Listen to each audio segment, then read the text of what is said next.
प्यारे विद्यार्थियों, साथियों, आज हम बात करेंगे अमेरिका में न्यायिक पुनरावलोकन। ध्यान दीजिएगा, एग्जाम की दृष्टि से बहुत महत्वपूर्ण है। विशेषकर मैंने देखा है कि जब राजनीति विज्ञान का विद्यार्थी राजनीति विज्ञान से संबंधित किसी भी प्रतियोगिता परीक्षा के अंतर्गत जाता है तो वास्तव में अमेरिका के संदर्भ में न्यायिक पुनरावलोकन पर यदि प्रश्न पूछा जाता है तो अक्सर विद्यार्थी गलती करते हैं।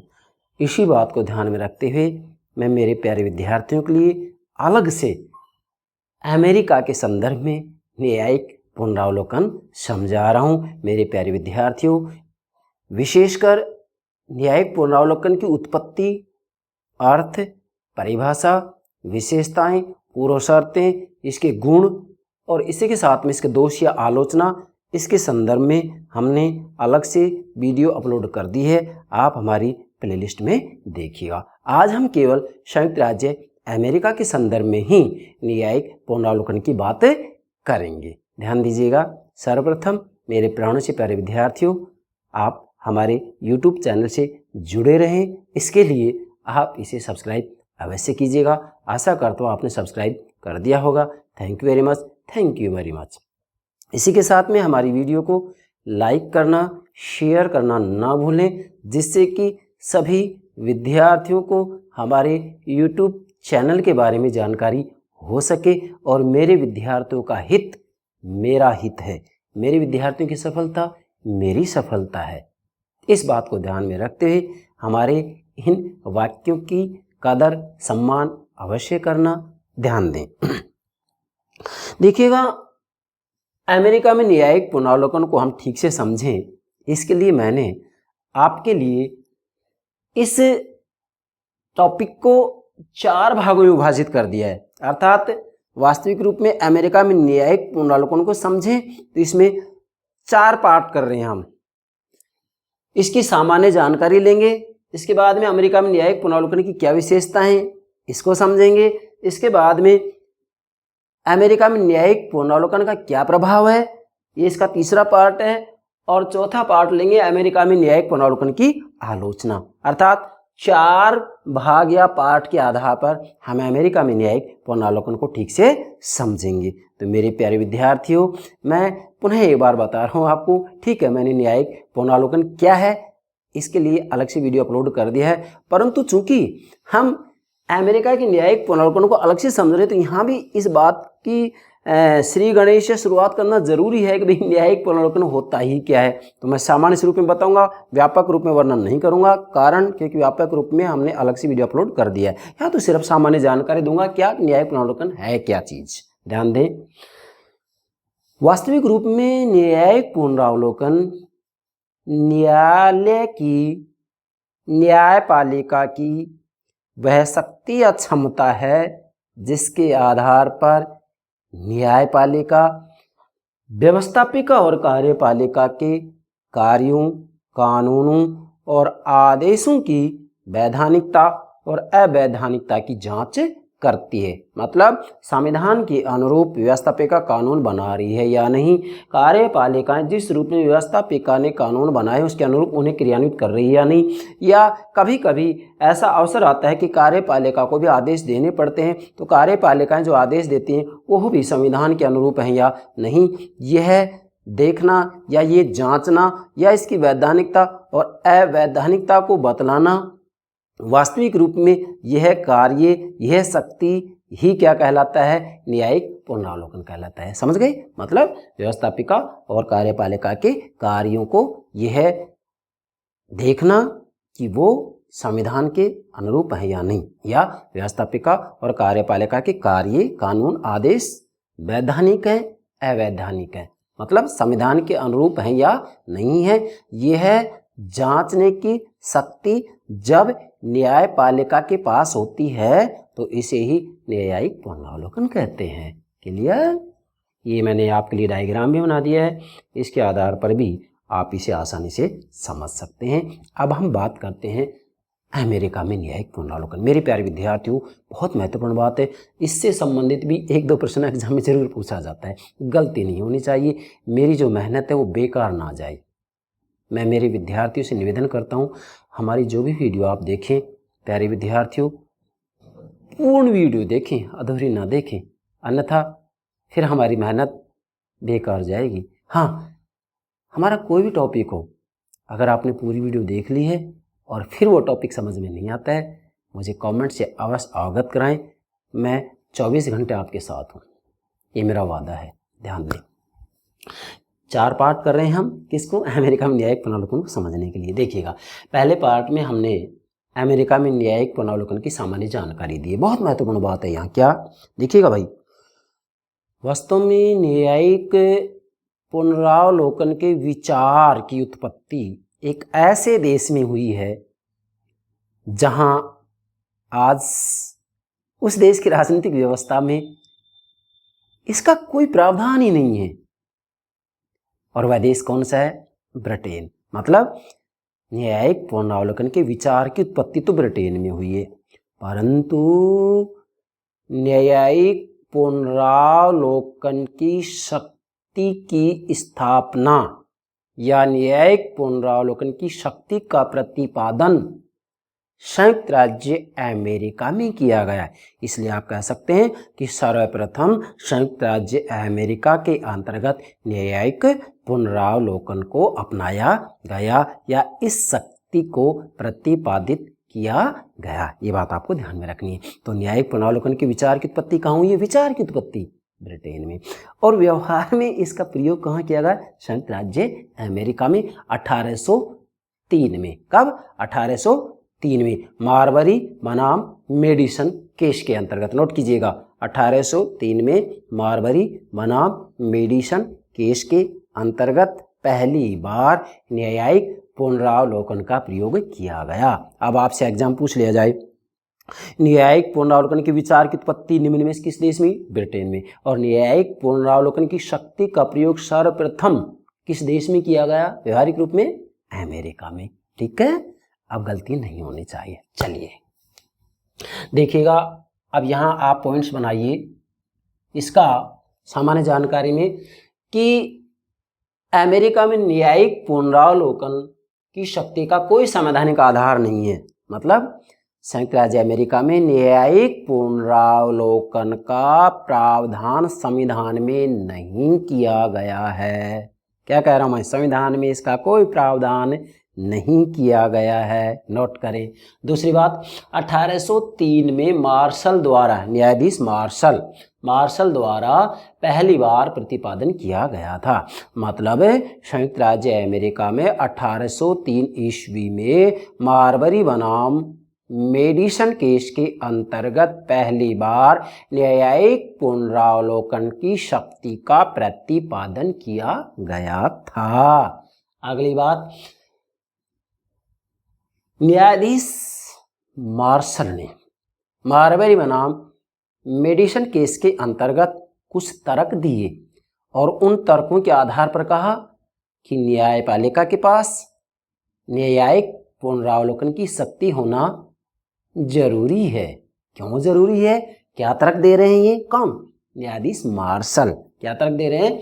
कि संविधान लिखित अचल संघात्मक शक्ति पृथक्करण के आधार पर यह शक्ति संविधान में अंतर्निहित हो जाती है। मतलब भाई मार्शल का कहना है कि जब किसी देश का संविधान लिखित हो, पहली बात तो संविधान लिखित है, अमेरिका का संविधान लिखित है। दूसरी बात, अचल संविधान हो, अमेरिका का संविधान अचल है। भाई अचल संविधान का मतलब क्या होता है? जब किसी भी देश के अंतर्गत संवैधानिक कानून, जो संविधान होता है, संवैधानिक कानून और साधारण कानूनों को बनाने की प्रक्रियाएं अलग अलग होती हैं और इसी के साथ में वहाँ साधारण कानून के बनिस्पत संवैधानिक कानून को सर्वोच्च माना जाता है। मतलब जब किसी देश का संविधान सर्वोच्च हो, साथ ही संवैधानिक कानून और साधारण कानूनों को बनाने की प्रक्रियाएं अलग हों, तो उसे अचल संविधान कहते हैं। क्या कहते हैं? अचल संविधान कहते हैं। तो संयुक्त राज्य अमेरिका का संविधान अचल भी है और लिखित भी है। इसी के साथ में वहाँ संघात्मक शासन प्रणाली को भी अपनाया गया। संघात्मक शासन प्रणाली का मतलब क्या होता है? जब किसी भी देश के अंतर्गत, समझें, जब किसी भी देश के अंतर्गत संविधान के द्वारा ही सीधा ही केंद्र और राज्यों के मध्य शक्तियों का बंटवारा कर दिया जाता है। किसके द्वारा? संविधान के द्वारा केंद्र और राज्य के मध्य शक्ति का बंटवारा कर दिया जाता है। तो ऐसी व्यवस्था को संघात्मक व्यवस्था कहा जाता है, फेडरल सिस्टम कहा जाता है। तो अमेरिका में संघात्मक शासन प्रणाली भी मौजूद है। फिर अगली बात कह रहे हैं, मार्शल तर्क दे रहे हैं कि वहाँ शक्ति पृथक्करण के सिद्धांत को अपनाया गया है। यस, संयुक्त राज्य अमेरिका के संविधान का आप अध्ययन कीजिएगा। संयुक्त राज्य अमेरिका के संविधान के अंतर्गत केवल 7 अनुच्छेद हैं। दुनिया का सबसे संक्षिप्त संविधान है ना ये। और अमेरिका के संविधान के प्रथम 3 अनुच्छेद, अनुच्छेद 1, अनुच्छेद 2, अनुच्छेद 3, इनके अंतर्गत वास्तविक रूप में व्यवस्थापिका, कार्यपालिका और न्यायपालिका की शक्तियों का स्पष्ट रूप में उल्लेख किया गया है। मतलब सरकार के इन तीनों अंगों के अलग अलग कार्य होंगे, इनके जो सदस्य होंगे उनकी भर्ती का तरीका भी अलग अलग रखा गया है और इनका कार्यकाल भी अलग रखा गया है। व्यवस्थापिका, कार्यपालिका और न्यायपालिका, अमेरिका की बात कर रहा हूँ। इसका मतलब वहाँ शक्ति पृथक्करण के सिद्धांत को भी अपनाया गया है। ऐसा उस संविधान के प्रथम 3 अनुच्छेदों के आधार पर हम कह सकते हैं। अनुच्छेद 1, अनुच्छेद 2 और अनुच्छेद 3, संयुक्त राज्य अमेरिका की बात कर रहा हूँ मैं। तो वहाँ मार्शल तर्क दे रहे हैं कि शक्ति पृथक्करण का सिद्धांत भी अपनाया गया है। तो इसलिए मार्शल कह रहे हैं कि वहाँ का संविधान लिखित है। भाई दुनिया को कोई भी संविधान यदि लिखित हो, अचल हो, संघात्मक शासन प्रणाली को भी अपनाया गया हो, मतलब फेडरल सिस्टम, संघात्मक व्यवस्था को अपनाया गया हो और वहाँ शक्ति पृथक्करण को अपनाया गया हो, तो मार्शल का तर्क है कि ऐसी स्थिति में न्यायपालिका के पास न्यायिक पुनरावलोकन की शक्ति स्वतः ही आ जाती है। क्यों? क्योंकि अचल संविधान की, मतलब संविधान की सर्वोच्चता की रक्षा केवल न्यायपालिका कर सकती है। इसी के साथ में शक्ति पृथक्करण की सुरक्षा भी न्यायपालिका ही कर सकती है। इसी के साथ में संविधान लिखित है और सर्वोच्च भी है और अमेरिका का संविधान तो वैसे भी संक्षिप्त है। तो वास्तविक रूप में न्यायपालिका के पास न्यायिक पुनरावलोकन की शक्ति आ ही जाती है। इसलिए मार्शल ने ये कहा, तर्क दिया कि अमेरिका का संविधान लिखित भी है, अचल भी है और इसी के साथ में संघात्मक व्यवस्था, फेडरल सिस्टम को भी अपनाया गया है। इसी के साथ में वहाँ शक्ति पृथक्करण को भी अपनाया गया है। अतः इस आधार पर मार्शल ने तर्क दिया कि वास्तविक रूप में यहाँ न्यायिक पुनरावलोकन की जो शक्ति है वह वास्तव में संविधान में अंतर्निहित हो जाती है। अंतर्निहित हो जाती है। संविधान स्पष्ट रूप में नहीं कहा गया है कि भी न्यायपालिका के पास न्यायिक पुनरावलोकन की शक्ति होगी। नो, अंतर्निहित है, संविधान में अंतर्निहित है। नोट कीजिएगा यहाँ क्या है, संविधान में अंतर्निहित है। बार बार कह रहा हूं मैं ये बात, संविधान में अंतर्निहित है। ठीक है, इसके ऊपर प्रश्न बनता है, निम्न में से किस देश के संविधान के अंतर्गत न्यायिक पुनरावलोकन की शक्ति अंतर्निहित है? आपके सामने 4 विकल्प होंगे जिसमें से एक संयुक्त राज्य अमेरिका का नाम दे दिया जाएगा, तो आपका आंसर होगा संयुक्त राज्य अमेरिका। ठीक है, अब मैं फिर दोहरा रहा हूँ, संविधान लिखित, अचल, संघात्मक व्यवस्था, शक्ति पृथक्करण के आधार पर यह शक्ति मतलब न्यायिक पुनरावलोकन की शक्ति, यह शक्ति संविधान में अंतर्निहित हो जाती है। क्लियर? मतलब संविधान में प्रत्यक्ष रूप में, स्पष्ट रूप में न्यायिक पुनरावलोकन का कोई प्रावधान नहीं है। बस मार्शल ने तर्क दिया है कि भी अमेरिका के संविधान में ये बातें मौजूद हैं, इसलिए कहा जा सकता है कि न्यायिक पुनरावलोकन की शक्ति संविधान में ही अंतर्निहित है। मतलब संविधान में अप्रत्यक्ष रूप में मौजूद है, प्रत्यक्ष रूप में ऐसा कुछ संविधान में लिखा नहीं गया है कि न्यायपालिका के पास न्यायिक पुनरावलोकन की शक्ति होगी। तो ये होगी संयुक्त राज्य अमेरिका के न्यायिक पुनरावलोकन के संदर्भ में सामान्य जानकारी। इसके संदर्भ में मेरे प्यारे विद्यार्थियों 1 या 2 प्रश्न अवश्य पूछा जाता है केवल इस जानकारी के बारे में, सामान्य जानकारी के बारे में। चलिए अब इसका दूसरा पार्ट लेते हैं। क्या? अमेरिका में न्यायिक पुनरावलोकन की विशेषताएं। अब न्यायिक पुनरावलोकन क्या है ये तो आप समझ ही गए हैं। इसी के साथ में इसकी सामान्य जानकारी क्या है, तो भाई इसके आधार पर अमेरिका में न्यायिक पुनरावलोकन की विशेषताएं बन जाती हैं। जब आप किसी का भी अध्ययन करें, कोई भी अवधारणा हो, चाहे स्वतंत्रता, समानता, अधिकार, ठीक है, या न्यायिक पुनरावलोकन ही हो, तो जब उसका अर्थ समझ जाते हैं, सामान्य जानकारी स्पष्ट हो जाती है, तो भाई विशेषताएं आलोचना निकालने में हमें कोई परेशानी नहीं आ सकती है। क्लियर बात है ये? चलिए विशेषताएं क्या क्या होंगी अमेरिका में न्यायिक पुनरावलोकन की विशेषताएं। पहली विशेषता क्या है? अब ये यहाँ सामान्य जानकारी में स्पष्ट हो गया है कि यह संविधान में अंतर्निहित है। ध्यान दीजिएगा क्या कि न्यायिक पुनरावलोकन अमेरिका के संविधान में अंतर्निहित है, मतलब प्रत्यक्ष रूप में वहाँ संविधान में लिखा नहीं गया है, बल्कि संविधान की धाराओं का जब अध्ययन किया जाता है तो उन धाराओं में ये शक्ति अंतर्निहित है, मौजूद है। ये न्यायाधीश मार्शल ने भी तर्क दिया था। अब कैसे? वास्तविक रूप में हम एक धारा लेते हैं अमेरिका के संविधान की धारा 4 की उपधारा 2 में, नोट कीजिएगा, संयुक्त राज्य अमेरिका के संविधान की धारा 4 की उपधारा 2 के अंतर्गत स्पष्ट रूप में लिखा गया है कि यहाँ संविधान सर्वोच्च होगा। अब संविधान सर्वोच्च होगा तो फिर व्यवस्थापिका और कार्यपालिका अपनी मनमानी करने लग जाएं तो फिर संविधान सर्वोच्च कहाँ होगा? तो व्यवस्थापिका और कार्यपालिका और इसी के साथ में स्वयं न्यायपालिका भी संविधान के अधीन कार्य करें तो इसकी सुरक्षा कौन करेगा? न्यायपालिका ही कर सकती है। और वो कब? जबकि उसके पास न्यायिक पुनरावलोकन की शक्ति होगी। तो वास्तविक रूप में यहाँ इस धारा के आधार पर यह कहा गया कि न्यायिक पुनरावलोकन की जो शक्ति है वह संविधान में अंतर्निहित है, प्रत्यक्ष रूप में नहीं है। इस धारा के अंतर्गत अप्रत्यक्ष रूप में शक्ति मौजूद है। चलिए, तो पहली विशेषता क्या होगी?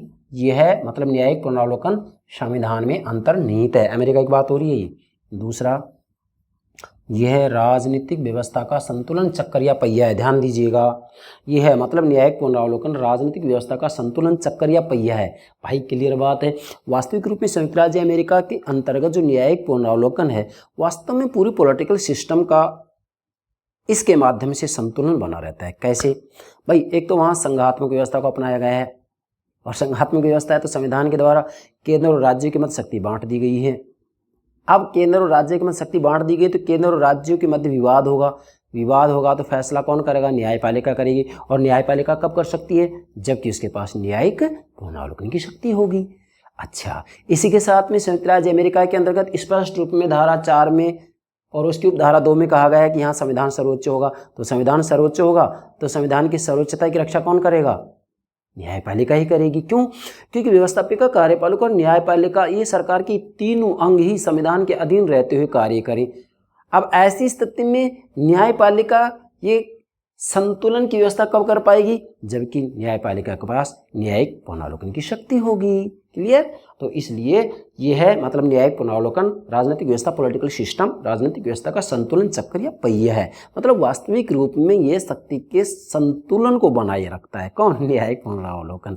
आप चाहे व्यवस्थापिका, कार्यपालिका और न्यायपालिका सरकार के तीनों अंग क्यों ना हो, वास्तविक रूप में इन तीनों का भी शक्ति का संतुलन बना रहे, कोई भी शक्ति का दुरुपयोग ना करे, किसी के पास ही बहुत ज़्यादा मतलब असीमित शक्ति ना जाए, तो ये न्यायिक पुनरावलोकन के आधार पर ही हो सकता है। और फिर संविधान केंद्र और राज्यों में शक्ति का बंटवारा कर देता है, बंटवारा किया जाता है, संघात्मक व्यवस्था में किया जाएगा। तो भाई ऐसी स्थिति में वास्तविक रूप में कोई भी अपने अधिकार क्षेत्र का अतिक्रमण नहीं करे तो फिर यहाँ भी कौन सुरक्षा करेगा? न्यायपालिका। और ये कब संभव होगा? जबकि उसके पास न्यायिक पुनरावलोकन की शक्ति होगी। तो न्यायिक पुनरावलोकन की शक्ति वास्तव में संविधान में अंतर्निहित है, ये ध्यान रखना है। अच्छा, तीसरी विशेषता यह है विवादग्रस्त माना जाता है। ध्यान दीजिएगा, मतलब संयुक्त राज्य अमेरिका में न्यायिक पुनरावलोकन विवादग्रस्त माना जाता है। विवादग्रस्त क्यों माना जाता है? क्योंकि भाई वास्तव में संयुक्त राज्य अमेरिका के अंतर्गत न्यायिक पुनरावलोकन की शक्ति का संविधान में कोई प्रावधान नहीं किया गया है। तो कुछ विद्वान इसके पक्ष में तर्क देते हैं, कुछ विद्वान इसके विपक्ष में तर्क देते हैं। कुछ कहते हैं कि न्यायालय को न्यायिक पुनरावलोकन की शक्ति का प्रयोग नहीं करना चाहिए और कुछ कहते हैं कि नहीं, यदि न्यायपालिका न्यायिक पुनरावलोकन की शक्ति का प्रयोग नहीं करेगी तो पूरे पॉलिटिकल सिस्टम के अंतर्गत वास्तविक रूप में संतुलन नहीं बनेगा और व्यवस्थापिकाएं शक्ति का दुरुपयोग करने लग जाएंगी, कार्यपालिका भी शक्ति का दुरुपयोग करना शुरू कर देगी। तो कहने का भावार्थ ये है कि वास्तविक रूप में संयुक्त राज्य अमेरिका के अंतर्गत जो न्यायिक पुनरावलोकन है वह विवादग्रस्त माना जाता है। मतलब ये विवाद का विषय है। विवाद का विषय क्यों है?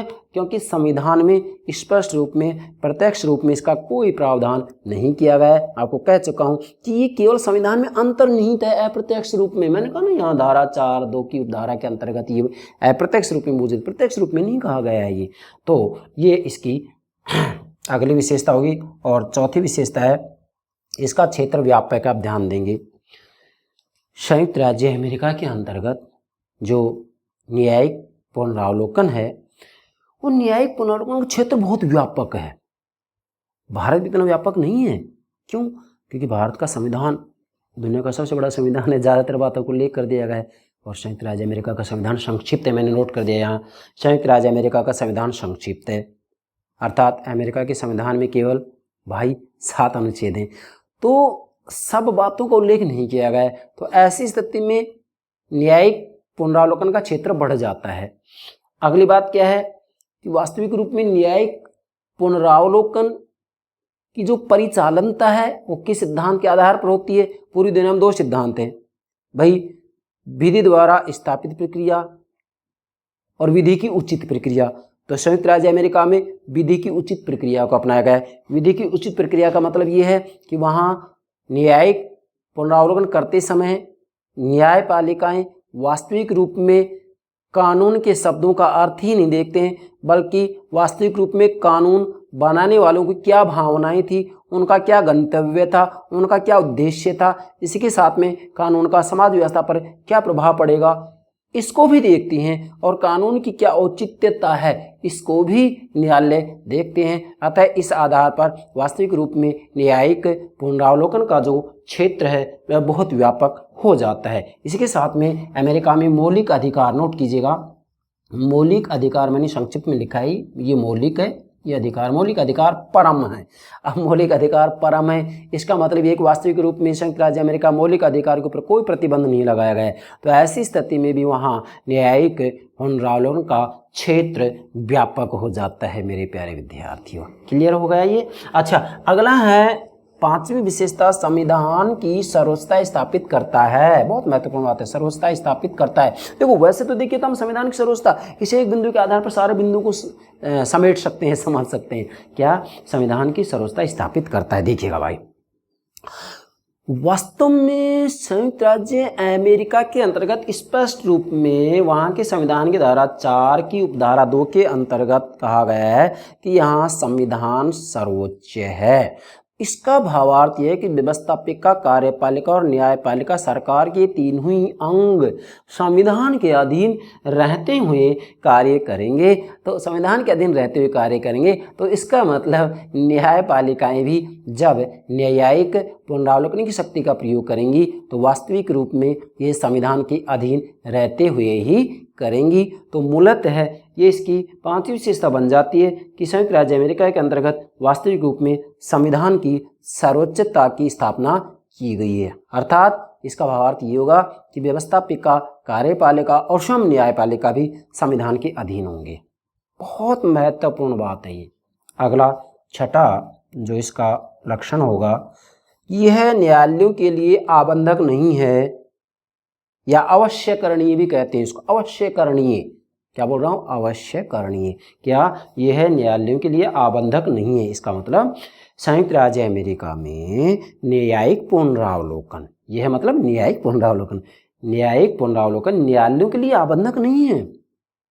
मतलब अमेरिका में न्यायालय, न्यायपालिका ये कोई जरूरी नहीं है कि व्यवस्थापिका के द्वारा कोई कानून बनाए जाएं, कार्यपालिका के द्वारा कोई आदेश दिया जाए, कोई कार्य किया जाए तो उसकी जांच करे ही करे, उसकी वैधानिकता और अवैधानिकता पर विचार करे ही करे। नहीं, वहां की न्यायपालिका इसके लिए बाध्य नहीं है, स्वतंत्र है।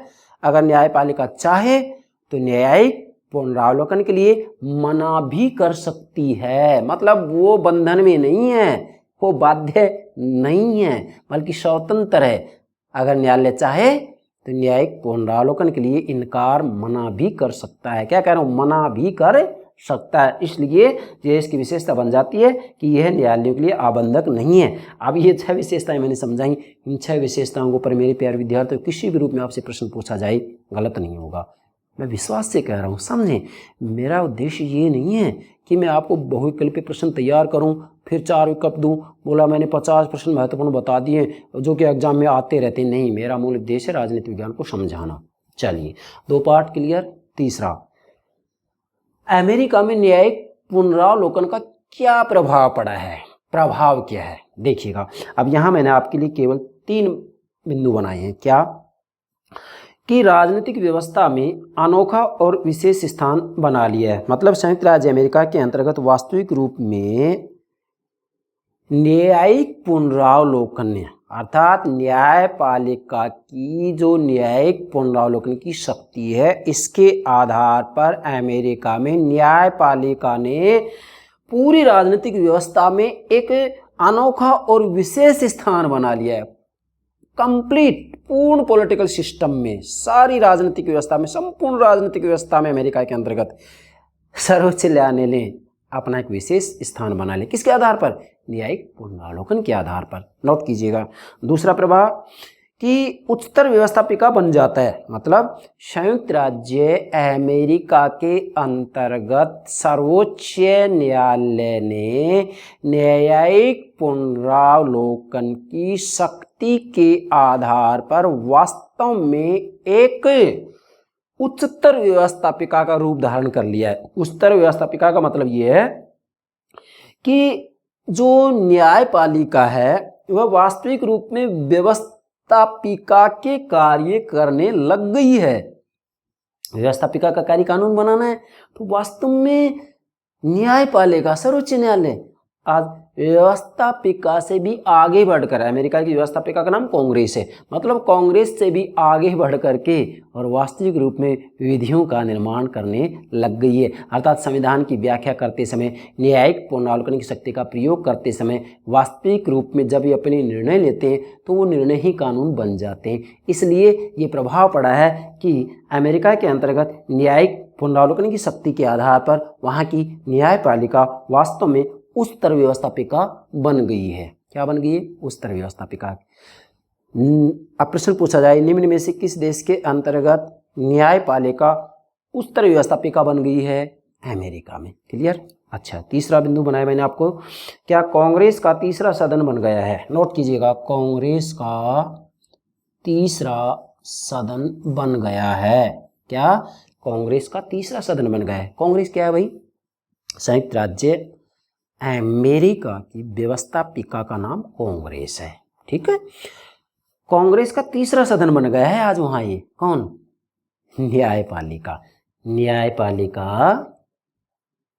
ये व्यवस्थापिका है, इसका नाम क्या है अमेरिका में? कांग्रेस। तो न्यायपालिका या न्यायालय कांग्रेस का व्यवस्थापिका का तीसरा सदन बन गया। तीसरा सदन मतलब संयुक्त राज्य अमेरिका में द्विसदनात्मक व्यवस्थापिका के सिद्धांत को अपनाया गया है। मतलब अमेरिका की कांग्रेस या व्यवस्थापिका के अंतर्गत दो सदन है। मैं बोल रहा हूँ ना, द्विसदनीय व्यवस्थापिका के सिद्धांत को अपनाया गया है। दो सदन कौन से हैं? प्रतिनिधि सदन और सीनेट। क्या? प्रतिनिधि सदन और सीनेट। तो वहाँ न्यायालय या न्यायपालिका या सर्वोच्च न्यायालय व्यवस्थापिका का ही तीसरा सदन बन गया है आज। समझ गए भाई? दो सदन तो हो गई, प्रतिनिधि सदन और सीनेट, और न्यायपालिका वहाँ तीसरा सदन बन गया है। तो वास्तविक रूप में ये वहाँ न्यायपालिका की जो न्यायिक पुनरावलोकन की शक्ति है उसका प्रभाव पड़ा है। तो यहाँ ये दो प्रश्न महत्वपूर्ण बन रहे हैं, तीसरा सदन और उच्चतर व्यवस्थापिका। आपसे एग्जाम पूछा जा सकता है, निम्न में से किस देश के अंतर्गत न्यायपालिका व्यवस्थापिका का तीसरा सदन बन गया है? तो कहाँ बन गया है? अमेरिका में। चलिए, अब इसका चौथा भाग ले रहे हैं हम। मेरे प्यारे विद्यार्थियों, समझना है क्या? अमेरिका में न्यायिक पुनरावलोकन की आलोचना है। क्या? आप अमेरिका में जो न्यायिक पुनरावलोकन है ना, उसकी हम कमियां या आलोचना दोष देख लेते हैं। अब इसके संदर्भ में आपसे किसी भी प्रश्न पूछा जा सकता है। मेरे प्यारे विद्यार्थियों, गलती नहीं होनी चाहिए। चलिए, अब देखो, ये आलोचना शुरू करिए ना। अब यहाँ मैंने आपके लिए 6 बिंदु बनाए। उससे पहले मैं आपको बता रहा हूँ, यहाँ बहुत महत्वपूर्ण बात है, एग्जाम में ये प्रश्न पूछा जाता है, विशेषकर IAS एग्जाम में ये प्रश्न पूछा ही जाता है, और UGC नेट एग्जाम में, कॉलेज लेक्चर, स्कूल लेक्चर में किसी न किसी में प्रश्न पूछा जाता है। विद्यार्थी गलती करते हैं। क्या भाई? ये जो आलोचना की गई है ना, वास्तव में ये आलोचनाएं वास्तविक कम है और सैद्धांतिक अधिक है। नोट कीजिएगा, ये जो 6 बिंदुओं के आधार पर हम न्यायिक पुनरावलोकन की आलोचना करेंगे, इसमें वास्तविकता कम है और सैद्धांतिकता अधिक है। मतलब वास्तविक रूप में ये कमियां नहीं हैं, ये कमियां केवल सैद्धांतिक ही लगती हैं बस। नोट कीजिएगा, पहली आलोचना है, नोट करें मेरे प्यारे विद्यार्थियों, पहली आलोचना है सर्वोच्च न्यायालय। सर्वोच्च न्यायालय, ये डायग्राम मैंने बना दिया है, आप देखिएगा। जैसे मैं यहाँ ये बोल रहा हूँ, पहले आलोचना, तो यहाँ देखिएगा आप, सर्वोच्च न्यायालय सततता वाला संवैधानिक सम्मेलन बन गया है। सततता मतलब निरंतरता, अर्थात संयुक्त राज्य अमेरिका के अंतर्गत जो सर्वोच्च न्यायालय वह सततता वाला संवैधानिक सम्मेलन बन गया है। अर्थात वास्तविक रूप में अमेरिका के अंतर्गत जो सर्वोच्च न्यायालय है वह अक्सर व्यवस्थापिका और कार्यपालिका के जो कार्य, कानून और आदेश दिए जाते हैं भाई, उनकी वैधानिकता और अवैधानिकता के लिए निरंतर उन पर अपनी गिद्ध दृष्टि लगाए बैठी रहती है। क्या बोला है मैंने? गिद्ध दृष्टि लगाए बैठी रहती है। कौन? सर्वोच्च न्यायालय। इसलिए विद्वानों ने ये कमी निकाली है कि भी अमेरिका में जो सर्वोच्च न्यायालय वह सततता मतलब निरंतरता, सततता वाला संवैधानिक सम्मेलन बन गया है। दूसरी कमी आलोचना, सर्वोच्च न्यायालय नीति निर्माता बन गया है। क्या? सर्वोच्च न्यायालय नीति निर्माता बन गया है। अर्थात विद्वानों का कहना है यहाँ, मतलब इस बिंदु के आधार पर आलोचना की जा रही है कि अमेरिका में जो सर्वोच्च न्यायालय न्यायपालिका, सर्वोच्च न्यायालय, सुप्रीम कोर्ट, वह वास्तव में नीति निर्माता बन गया है। मैंने यहाँ आपको बताया ना कि वास्तव में न्यायपालिका उच्चतर व्यवस्थापिका बन गई है। तो उच्चतर व्यवस्थापिका मतलब ये कि वास्तव में ये आज नीतियाँ बनाना शुरू कर रही है। ये विशेषकर हम कहें कि सच में ऐसा लगता है कि व्यवस्थापिका कानून बनाती हैं, कानून बनाना व्यवस्थापिकाओं का कार्य है, लेकिन वास्तव में ये कार्य अमेरिका में सर्वोच्च न्यायालय के द्वारा किया जा रहा है। इसी के साथ में यहाँ आपने देखा कांग्रेस का तीसरा सदन बन गया। तो कांग्रेस मतलब व्यवस्थापिका कार्य कानून बनाना है, और भाई वहाँ जो सर्वोच्च न्यायालय है वास्तव में कांग्रेस का तीसरा सदन बन गया। तो डेफिनेटली इनके अनुरूप नीतियां बनेंगी, नहीं बनेंगी तो तर्क दिया जाएगा कि आपने जो कानून बनाए हैं वो संवैधानिक अनुरूप नहीं है, इसलिए इन्हें अवैधानिक घोषित किया जाता है, और अवैधानिक घोषित किया जाएगा तो कानून मान्य होगा ही नहीं। ठीक है, चलिए तीसरा है यह कानून की व्याख्या से अधिक उनकी औचित्यता की जांच करने लगा है। ध्यान दें, यह मतलब अमेरिका में जो न्यायिक पुनरावलोकन की शक्ति न्यायपालिका के पास है, संविधान में अंतर्निहित है, प्रत्यक्ष रूप में नहीं है, ये ध्यान रखेंगे। ये वास्तव में इसके आधार पर कानून की व्याख्या से अधिक उनकी औचित्यता की जांच करने लगी। मतलब वास्तव में अमेरिका में न्यायालय, न्यायपालिका, सर्वोच्च न्यायालय केवल कानून की व्यवस्थापिका कांग्रेस के द्वारा जो कानून बनाए जाते हैं, कार्यपालिका के द्वारा जो आदेश दिए जाते हैं, उनकी बात हो रही है कि कानून की व्याख्या से अधिक उनकी औचित्यता की जांच करने लगी। मतलब ये केवल यहीं तक सीमित नहीं रहते कि व्यवस्थापिका ने जो कानून बनाए, कांग्रेस ने जो कानून बनाए हैं वह वास्तविक रूप में संविधान के अनुरूप है या नहीं, बल्कि इससे आगे बढ़ गई हैं कि वास्तव में इनकी औचित्यता भी है या नहीं, समाज व्यवस्था के ऊपर इनका क्या प्रभाव पड़ेगा, और वास्तव में जो कानून है उनके शब्द का अर्थ ही नहीं बल्कि कानून बनाने के पीछे उनकी भावना क्या है, गंतव्य क्या है, लक्ष्य क्या है, उद्देश्य क्या है, यहाँ तक अमेरिका में न्यायपालिकाएं बढ़ गई हैं। इसलिए कहा गया है कि इनका काम तो केवल कानूनी की व्याख्या करना है, लेकिन ये कानूनी की व्याख्या से भी आगे बढ़ गए हैं और ये वास्तव में कानून की औचित्यता की जांच भी करने लग गई हैं। क्या कहा है मैंने? कानून की औचित्यता, वैधता की जांच भी शुरू करने लग गई हैं कि समाज व्यवस्था के ऊपर इनका क्या प्रभाव पड़ेगा।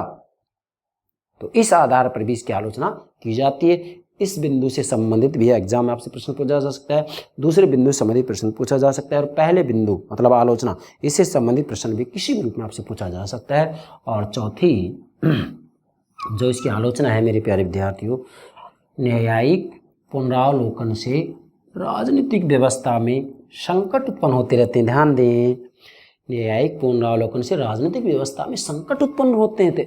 क्या? पॉलिटिकल सिस्टम में, संपूर्ण राजनीतिक व्यवस्था में। फिर से बोल रहा हूं मैं, न्यायिक पुनरावलोकन से राजनीतिक व्यवस्था में संकट उत्पन्न होते रहते हैं। कैसे? वास्तव में व्यवस्थापिका, कार्यपालिका और न्यायपालिका, जब हम सरकार की तीनों अंगों की चर्चा करते हैं तो ये बात तो सत्य है कि अमेरिका में संविधान सर्वोच्च है, संविधान सर्वोच्च है तो सरकार के तीनों अंग उसके अधीन हो गई।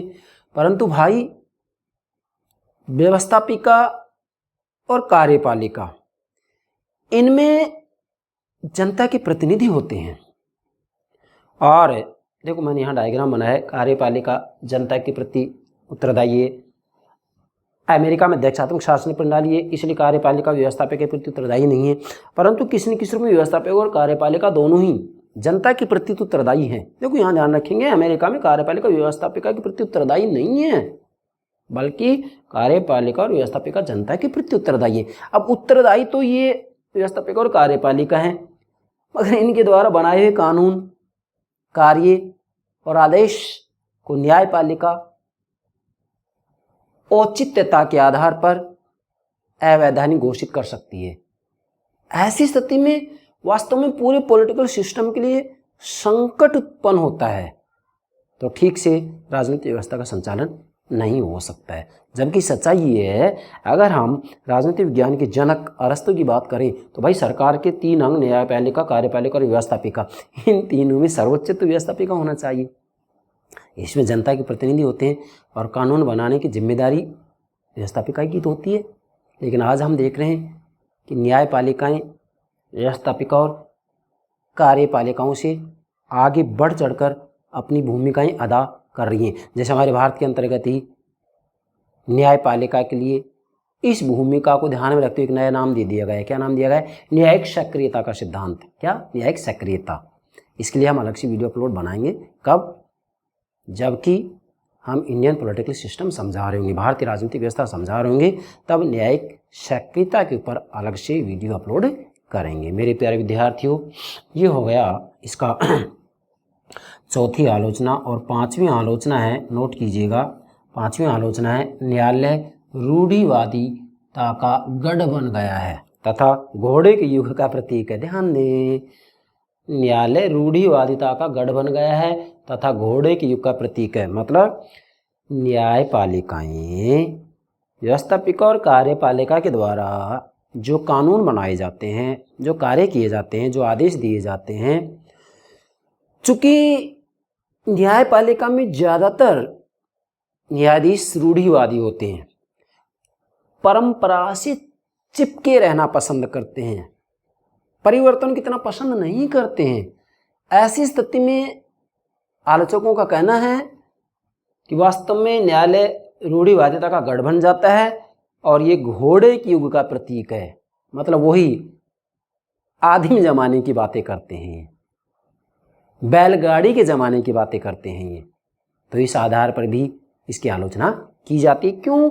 क्योंकि कार्यपालिका और व्यवस्थापिका तो चूंकि जनता का प्रतिनिधित्व इन्हीं के द्वारा किया जा रहा है, इसलिए जनता जैसा चाहेगी उसके अनुरूप, समय परिस्थिति के अनुरूप इनको कानूनी परिवर्तन करना पड़ेगा।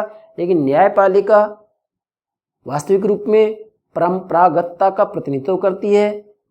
ये विशेषकर रूढ़िवादी विचारों के व्यक्ति होते हैं न्यायाधीश। ऐसी स्थिति में वास्तविक रूप में यहाँ जो आलोचक कह रहे हैं कि ये रूढ़िवादिता का गढ़ बन जाता है। कौन? न्यायालय, सर्वोच्च न्यायालय। और ये घोड़े के युग की बात करते हैं, मतलब बैलगाड़ी के युग की बात करते हैं, जबकि आज तो हाई टेक्नोलॉजी का ज़माना है। तो इस आधार पर भी इसकी आलोचना की जाती है। और मेरे प्यारे विद्यार्थियों, अंतिम छठी इसकी जो आलोचना है वह है न्यायालय ने अनावश्यक रूप से राजनीतिक विवाद उत्पन्न किए। ध्यान दीजिएगा, न्यायालय ने अनावश्यक रूप से राजनीतिक विवाद उत्पन्न किए हैं। अनावश्यक रूप से राजनीतिक विवाद कैसे उत्पन्न किए? क्योंकि वास्तव में न्यायालय, सर्वोच्च न्यायालय अपने न्यायिक पुनरावलोकन की शक्ति का प्रयोग करते समय वास्तविक रूप में व्यवस्थापिका और कार्यपालिका के जो कार्य हैं, कानून जो आदेश दिए जा रहे हैं, वास्तव में इनके कानूनों को कभी कभी न्यायालय, न्यायपालिका राजनीतिक दबाव में आकर के भी इनके द्वारा, मतलब व्यवस्थापिका और कार्यपालिका के द्वारा कोई उचित कानून बनाया जा रहा है, प्रगतिशील कानून बनाया जा रहा है, देश हित में कानून बनाया जा रहा है, तो राजनीतिक दबाव में आकर के उनके द्वारा बनाए गए प्रगतिशील कानूनों को भी ये अवैधानिक घोषित कर देती हैं। और इनका तर्क होता है कि व्यवस्थापिका मतलब कांग्रेस ने जो कानून बनाए हैं वो संविधान के अनुरूप नहीं है। ऐसी स्थिति में वास्तविक रूप में यहाँ अनावश्यक रूप से राजनीतिक विवाद उत्पन्न हो जाता है। क्यों? क्योंकि न्यायालय राजनीति के अंतर्गत घसीट लिए जाते हैं, जबकि न्यायालय तो निष्पक्ष होने चाहिए, तटस्थ होने चाहिए, स्वतंत्र होने चाहिए, सर्वोच्च होने चाहिए। मगर वास्तविक रूप में राजनीतिक दबाव में आकर इनके द्वारा किसी न किसी रूप में राजनीतिक विवाद को उत्पन्न कर दिया जाता है, जैसा कि इस तरह की घटनाएं अक्सर हमारे भारत में भी होती रहती हैं। अर्थात न्यायालय को अनावश्यक रूप से राजनीति में घसीटा जाता है, जबकि वास्तविक रूप में ऐसा नहीं होना चाहिए। हमारा सर्वोच्च न्यायालय, भारत का सर्वोच्च न्यायालय वास्तविक रूप में निष्पक्ष रहे, स्वतंत्र रहे, सर्वोच्च रहे। और न केवल भारत बल्कि चाहे अमेरिका हो या दुनिया के किसी भी देश का सर्वोच्च न्यायालय क्यों ना हो, कोई भी न्यायपालिका क्यों ना हो, वास्तविक रूप में उसे हमेशा ही निष्पक्ष, स्वतंत्र, सर्वोच्च होना ही चाहिए। क्योंकि संपूर्ण राजनीतिक व्यवस्था का ठीक से संचालन हो सके, इसकी जवाबदारी न्यायपालिका ही ठीक से बखूबी तरीके से निभा सकती हैं। ये हो गया इसका अंतिम आलोचना। तो मेरे प्यारे विद्यार्थियों, आप इस डायग्राम के आधार पर भी ये सारी जो चारों पार्ट हैं, आलोचना, प्रभाव, विशेषताएं और सामान्य जानकारी, इन चारों पार्टों का आप इस सामान्य जो ये डायग्राम मैंने बनाया है सामान्य तरीके से इसके आधार पर भी समझ सकते हैं। आशा करता हूँ मेरे प्राणों से प्यारे विद्यार्थियों आप इसको ठीक से समझ गए होंगे। Thank you very much. Thank you very much.